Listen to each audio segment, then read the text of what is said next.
అన్ని గ్రౌండ్లో చెక్ చేస్తాయి. ఇవన్నీ ఉత్తగా వచ్చి మాట్లాడే కిషన్ రెడ్డి గారితో ఫీడ్బ్యాక్ లేకుండా వచ్చి మాట్లాడాను. ఫీడ్బ్యాక్ తీసుకొని వచ్చి మాట్లాడతాను నేను.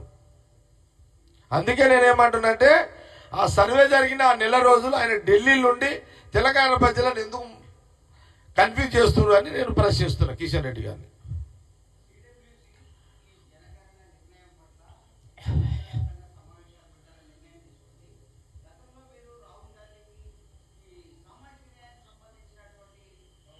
ఇంత పొడుగుదా ప్రశ్న? అరే సీను టక్మని అడగాలి సీను వచ్చాను. ఇంత పొడుగు ప్రశ్న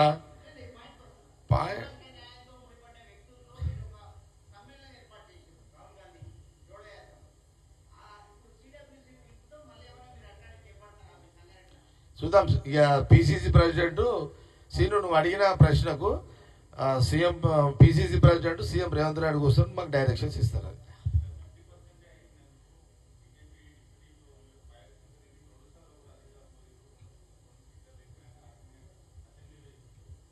ఎవరన్నారు? ఇది 2 సార్లు కాదు, ఒక్కొక్కటి 3 సార్లు కూడా పోయారు. ఏమైందంటే ఇక ప్రతి ఒక్కరు కొంత అనుమానాలు కాదు, కొందరు క్వశ్చన్స్ చేస్తుంటే అందుకే అంటే తెలంగాణలో సర్వేకి సంబంధించి అధికారులకు ఎన్నిసార్లైనా మీరు పోవచ్చు, సర్వే చేయొచ్చు, ఎవరు అడిగినా వాళ్ళకి తగ్గట్టుగా సర్వే కూడా దగ్గరుండి చెయ్యండి అని సీఎం రేవంత్ రెడ్డి క్యాబినెట్ మినిస్టర్లు ఇచ్చిన డైరెక్షన్స్ అవన్నీ కూడా. మీరు ఇది కూడా అనవచ్చు, సీఎం రేవంత్ రెడ్డి గారు అంటున్నారు కూడా డౌట్ వస్తుంది మీకు. అది ఇప్పుడు మా కాంగ్రెస్ సీఎం, మరి మా సీఎం గురించి నేను చెప్పకపోతే ఇంకెవరు చెప్తారు మళ్ళీ?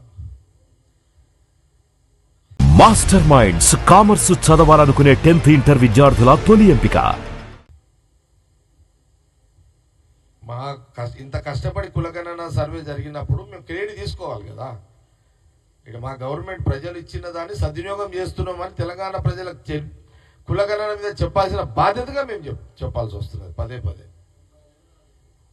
95 years. అందుకే నేను ఏమన్నా, ఫస్ట్ రాహుల్ గాంధీ గారు దేశం మొత్తంలో కులగణన మీద ఫస్ట్ మార్కులు రాహుల్ గాంధీ గారికి, రాష్ట్రంలో అమలు చేసినందుకు immediately CM Revanth Reddy cabinet మినిస్టర్కు 2 మార్కులు.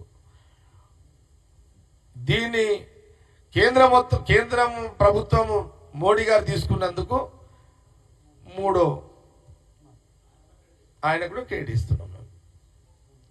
తేడా ఎక్కడ వస్తుందంటే రాహుల్ గాంధీ గారు 1 ఉన్నాడు, రేవంత్ రెడ్డి 2 ఉన్నాడు, మోడీ గారు 3 ఉన్నారు. ఎందుకంటే లేట్గా డిసిషన్ తీసుకున్నారు కాబట్టి.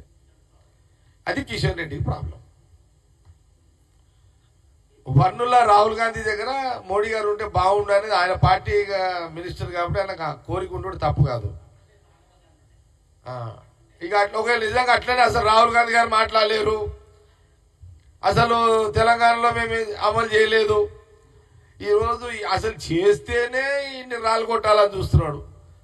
ఇక చేయకపోతే గుండ్రాలు ఎత్తేసుడు, పెద్ద రాళ్ళు ఎత్తేస్తుండే వినమ్మ కదా.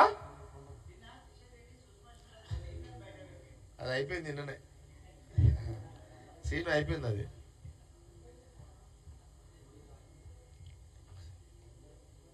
ఎందుకు ఆయన అడిగిందని వాడు చెప్పినా కదా.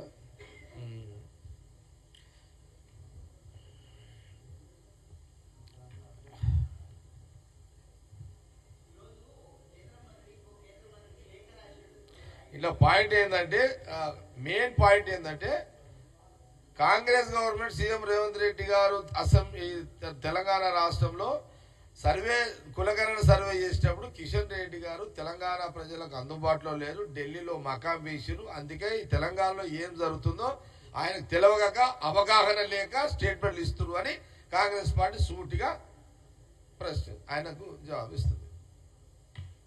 మాస్టర్ మైండ్స్ కామర్స్ చదవాలనుకునే 10th ఇంటర్ విద్యార్థుల తొలి ఎంపిక.